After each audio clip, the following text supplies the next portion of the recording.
வணக்கம், நான் கௌஷிக். ஸோ இந்த வீடியோவில் வந்துட்டு நம்மளோட இந்தியாவோட பிரைம் மினிஸ்டர் மோடி அவர்கள்கிட்ட இருந்து நான் கற்றுக்கிட்ட ஒரு சூப்பரான விஷயம் பற்றி தான் நான் உங்ககிட்ட சொல்ல போகிறேன். ஐ ஹோப் இந்த வீடியோ உங்களுக்கு ரொம்ப ரொம்ப ரொம்ப யூஸ்ஃபுல்லாக இருக்கும்னு நான் நம்புறேங்க. வாங்க வீடியோக்குள்ள போகலாம்.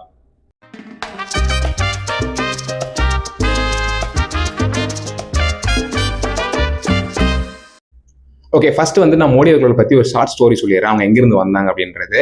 ஸோ மோடி அவர்கள் வந்து அவங்களோட இளமை காலத்தில் வந்து அவங்க அப்பா கூட சேர்ந்து ரயில்வே ஸ்டேஷனில் டீ சேல்ஸ் பண்ணிட்டு இருக்காங்க. ஸோ அப்படி தான் அவங்க நம்ம எல்லாமே கேள்விப்பட்டுருவோம், அங்கேருந்து அவங்க லைஃப் ஸ்டார்ட் பண்ணாங்க அப்படின்னு சொல்லிட்டு. ஸோ அவங்க அங்கிருந்து ஆர்எஸ்எஸ்ல ஜாயின் பண்ணுறாங்க. அதுக்கப்புறம் பிஜேபி வராங்க. ஸோ பிஜேபியில் வந்து அவங்களுக்கு எம்எல்ஏவாக போட்டிக்கிறதுக்கு அவங்க வாய்ப்பும் கிடைக்குது. ஸோ அதில் போட்டிட்டு அவங்க ஜெயிக்கிறாங்க. ஜெயிச்சு அவங்க சிஎம்மாவும் ஆகுறாங்க. குஜராத் அந்த ஸ்டேட் தெரியல. ஸோ அவங்க சிஎம் ஆகுறாங்க. சிஎம் ஆகி அவங்க 12 வருஷத்துக்கு மேலே அவங்க சிஎம்மாக தாங்க இருந்தாங்க. ஸோ அதோட அவங்க நிறுத்திடாம அதுக்கு அடுத்து வந்து எம்பி எலெக்ஷனில் போட்டிக்கிட்டு அவங்க பிரைம் மினிஸ்டர் ஆகுறாங்க. ஸோ பிரைம் மினிஸ்டர் ஆகி இப்போ வந்து அவங்க 3 பீரியட் அவங்க தான் பிரைம் மினிஸ்டர் இருக்காங்க. கிட்டத்தட்ட 12 வருஷம் ஆயிடுச்சு அவங்க பிரைம் மினிஸ்டர் இருந்து. ஸோ சிஎம் ஒரு 12 வருஷம் இருந்திருக்காங்க. அதுக்கடுத்து பிரைம் மினிஸ்டர் ஒரு 12 வருஷம் இப்போ போயிட்டு இருக்கு. ஸோ இந்த இதுல இருந்து நான் அங்கிருந்து அவர் டீ சேல்ஸ் பண்ணதுல இருந்து இப்போ இந்தியாவோட பிரைம் மினிஸ்டர் ஆகிறதுக்கு ஆயிருக்காருல. ஸோ அதில் நான் கற்றுக்கிட்ட ஒரு விஷயம் என்னன்னா கடின உழைப்பு தாங்க. இப்போ நம்மலாம் வந்துட்டு சின்ன சின்ன விஷயம் பண்ணுறதுக்கு கூட ஒழுங்காக பண்ணுறதில்ல. நம்ம ஜாப் போகிறதா இருக்கட்டும், இல்லை நம்ம ஒரு விஷயம் பண்ணணும்னு நினைக்கிறோம், அதை பண்ணுறதா இருக்கட்டும், அதுக்கு நம்ம எதுவுமே பண்ணுறது இல்லை. ஆனால் அவங்க அங்கே டீ சேல்ஸ் பண்ணதுல இருந்து பிஜேபி வந்தது வரைக்கும் அடுத்து அவங்க எம்எல்ஏ ஆனதுக்கு அவங்களுக்கு கடினமான உழைப்பு ஒன்று போட்டிருப்பாங்க. ஸோ அவங்க எம்எல்ஏ ஆனதுலேருந்து சிஎம் ஆனதுக்கு எம்எல்ஏ ஆனதுலேருந்து எம்பி ஆகி அவங்க பிரைம் மினிஸ்டர் ஆனதுக்கு ஒரு கடினமான உழைப்பு போட்டிருப்பாங்க. ஸோ அந்த கடின உழைப்பு தான் அவர் அங்கிருந்து இவ்வளோ தூரம் கொண்டு வந்திருக்கு. இப்போ மோடிஜி அவர்களை பற்றி வந்துட்டு சில எதிர்கட்சியினராக இருக்கட்டும், அவங்களுக்கு பிடிச்சவங்க பிடிக்காதவங்க நிறைய பேர் இருப்பாங்க. பட் அவங்கள பற்றி எல்லாமே சொல்ற விஷயம் என்னன்னா அவர் ஒரு கடின உழைப்பாளி அப்படின்னு தான். ஸோ அவரோட ஆப்போசிஷன் லீடர் ஒரு எம்பின்னு நினைக்கிறேன், அவர் கூட சொல்லியிருந்தாரு, நீங்க மோடியை வெற்றி பெறணும் அப்படின்னா வந்துட்டு அவர் 12 மணி நேரம் உழைக்கிறாரு அப்படின்னா நீங்க 13 மணி நேரம் உழைச்சிங்கன்னா நீங்களும் அவர் மாதிரி வெற்றி பெறலாம் அப்படின்னு சொல்லியிருப்பாங்க. ஸோ அவங்களோட எதிராளி கூட மோடியை பற்றி புகழ்ந்து பேசுற விஷயம் வந்துட்டு அவரோட கடின உழைப்பு தாங்க.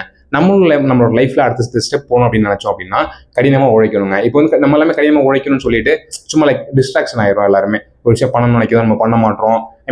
ஏதோ பண்ண ஸ்டார்ட் பண்றோம், பட் டிஸ்ட்ராக்ட் ஆகி போயிடுறோம். ஸோ அப்படி இல்லாம நம்ம ஒரு விஷயம் பண்ணணும்னு நினைச்சோம்னா ஸோ அந்த கோல் என்ன அப்படின்றத செட் பண்ணிட்டு நம்ம அதுக்காக கடினமா உழைக்க ஆரம்பிச்சோம் அப்படின்னா கண்டிப்பா நம்மளால இன்னைக்கு இல்லை அப்படின்னாலும் ஒரு பீரியட்ல நம்ம ஜெயிச்சிட முடியும். அப்புறம் இன்னொரு விஷயம் வந்து நம்ம எல்லாமே வந்துட்டு உடனே சக்சஸ் ஆகும் அப்படின்னு சொல்லிட்டு நினைக்கிறோம். ஆனா மோடி அவர்கள் அவங்களோட வாழ்க்கையை வந்து சின்ன வயசுல ஸ்டார்ட் பண்றாங்க. கிட்டத்தட்ட 17-18 வயசுல அவங்க ஆரம்பிச்சு ஸோ இப்போ பார்த்தீங்கன்னா உங்களுக்கு 70+ இருக்கும்னு நான் நினைக்கிறேன், பட் எனக்கு கரெக்டாக தெரியல. ஸோ இவ்வளோ நாளும் ஆயிருக்கு அவங்க இந்த ஸ்டேஜ் வர்றதுக்கு. ஸோ அவ்வளோ டைம் பீரியடும் எடுத்துக்கும். நம்ம உடனே நமக்கு சக்ஸஸ் கிடைச்சிடாதுங்க, it take some time. So நான் அவரோட லைஃப்ல இருந்து நான் கற்றுக்கிட்ட ஒரு விஷயம் என்னன்னா கடின உழைப்பு தாங்க. ஸோ நம்ம ஒரு கோல் செட் பண்ணிட்டு ஒரு எய்ம் செட் பண்ணிட்டு நம்ம கடினமாக உழைக்கணும், கடினமான உழைப்பு போடணும். ஸோ அப்படி போட்டால் மட்டும்தான் நம்மளால அடுத்த ஸ்டேஜ் நம்மளால போக முடியுங்க. ஸோ அவரோட லைஃப்ல இருந்து நான் கற்றுக்கிட்ட விஷயம் இதுதான். அதை நான் உங்ககிட்ட சொல்லணும்னு சொல்லிட்டு ஆசைப்பட்டேங்க.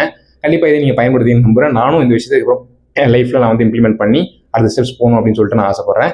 ஸோ இந்த வீடியோ உங்களுக்கு பிடிச்சிருந்துச்சு அப்படின்னா வந்துட்டு நீங்கள் லைக் பண்ணுங்க. அண்ட் இன்னொரு விஷயம் வந்துட்டு நான் மோடியை பற்றி நீங்கள் என்ன நினைக்கிறீங்க? இப்போ நான் வந்துட்டு அவரோட லைஃப்ல கற்றுக்கிட்ட விஷயம் வந்துட்டு ஹார்ட் ஒர்க்குங்க.